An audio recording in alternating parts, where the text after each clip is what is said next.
एक तरफ Iran America की लड़ाई चल रही है तो दूसरी ओर भारत में एसबीआई की ओर से एक रिपोर्ट जारी हुई है। इस रिपोर्ट में अमेरिका और ईरान के बीच चल रहे जंग का अर्थव्यवस्था पर आखिर कितना असर पड़ सकता है, इसके बारे में विस्तार से बताया गया है। एसबीआई की रिसर्च की एक रिपोर्ट के मुताबिक अगर यह संघर्ष लंबा चलता है तो इससे वैश्विक मंदी का दबाव, महंगाई में वृद्धि और वित्तीय बाजारों में अस्थिरता बढ़ सकती है। हालांकि रिपोर्ट में कहा गया है कि भारत के घरेलू वित्तीय बाजारों को फिलहाल आरबीआई यानी भारतीय रिजर्व बैंक के कदमों से सपोर्ट मिला है। आरबीआई ने सरकारी बॉन्ड यील्ड को संतुलित रखने और रुपए की अस्थिरता को नियंत्रित करने के लिए हस्तक्षेप भी किया है। रिपोर्ट के मुताबिक अगर यह संघर्ष लंबे वक्त तक जारी रहता है तो इससे भारत के मैक्रो इकोनॉमिक संकेतकों पर भी दबाव पड़ सकता है।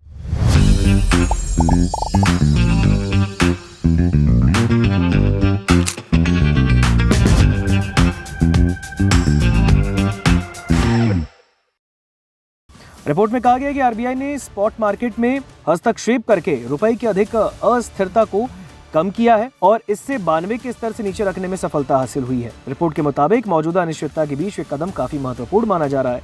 इसके साथ ही रिपोर्ट में स्ट्रेट ऑफ हॉर्मूज के बारे में बात की गई। रिपोर्ट में कहा गया कि इसके बंद होने से वैश्विक ऊर्जा बाजार पर असर पड़ा।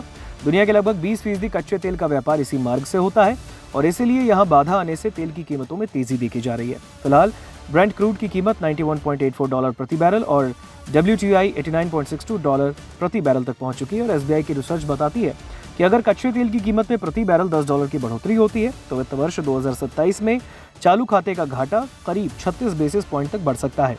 अगर तेल की कीमत $130 प्रति बैरल तक पहुंच जाती है तो भारत की जीडीपी वृद्धि दर घटकर लगभग 6% तक आ सकती है।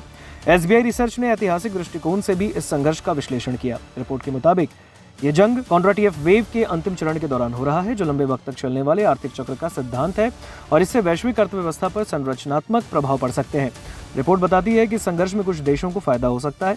एग्जाम्पल के तौर पे अमेरिका को तेल और गैस की कीमतें बढ़ने से लाभ मिल सकता है। साथ ही यूरोप की रूसी ऊर्जा पर निर्भरता कम होने से अमेरिका के लिए नए अवसर बन सकते हैं। वहीं दुनिया के ज्यादातर अन्य क्षेत्रों में आर्थिक गतिविधियों पर दबाव बढ़ सकता है। रिपोर्ट में कहा गया कि बाजार में बढ़ती अस्थिरता के बीच कई केंद्रीय बैंक सुरक्षित निवेश के तौर पर सोने का भंडार बढ़ा रहे हैं। भारत की विदेशी मुद्रा भंडार में फिलहाल लगभग 17.6% हिस्सा सोने का है। रिपोर्ट के मुताबिक इस संघर्ष का असर भारत पर कई तरीकों से पड़ सकता है। इसमें खाड़ी देशों से आने वाली रेमिटेंस, कच्चे तेल का आयात और पश्चिम एशियाई देशों के साथ व्यापार शामिल है।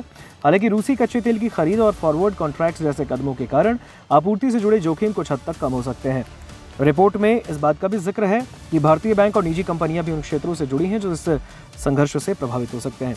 रिपोर्ट में निष्कर्ष निकाला गया कि खाड़ी क्षेत्र में बढ़ती अनिश्चितता तेल की कीमतों, महंगाई की उम्मीदों और निवेशकों के भरोसे को आने वाले वक्त में प्रभावित करती रहेगी। इसलिए नीति निर्माताओं और निवेशकों को इस स्थिति पर करीबी नजर बनाए रखने की जरूरत है।